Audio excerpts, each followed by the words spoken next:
Emerson Mnangagwa, who fled Zimbabwe after he was sacked as vice president on November the 6th, made a triumphant return to the country on Wednesday, a day after 93-year-old Mugabe resigned.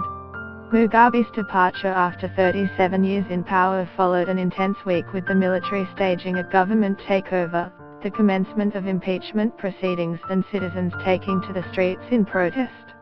Mnangagwa addressed a cheering crowd in the capital Harare. He is scheduled to be sworn in as president on Friday. Today we are witnessing the beginning of a new, unfolding democracy, the 75-year-old told thousands of people outside the ruling ZANU-PF party headquarters. We need the cooperation of the continent of Africa. We need the cooperation of our friends outside the continent.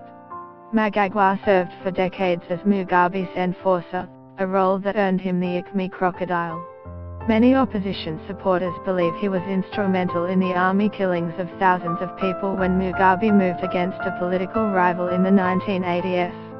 Mnangagwa was in hiding during the political drama that led to Mugabe's resignation, and his appearance at party headquarters electrified a crowd that had been waiting for hours, hoping he can guide Zimbabwe out of political and economic turmoil. Mnangagwa will serve Mugabe's remaining term until elections next year. Opposition lawmakers who have alleged vote rigging in the past say that balloting must be free and fair. The party's Central Committee had voted to remove Mugabe from his party leadership post and replace him with Mnangagwa, a former Justice and Defense Minister with close ties to the military. Mugabe fired his longtime deputy as the former president's wife, Grace Mugabe, positioned herself to replace him and succeed her husband.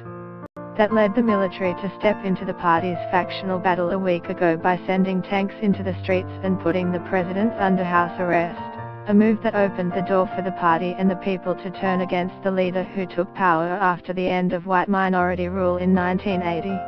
The resignation was met with wild celebrations across Harare.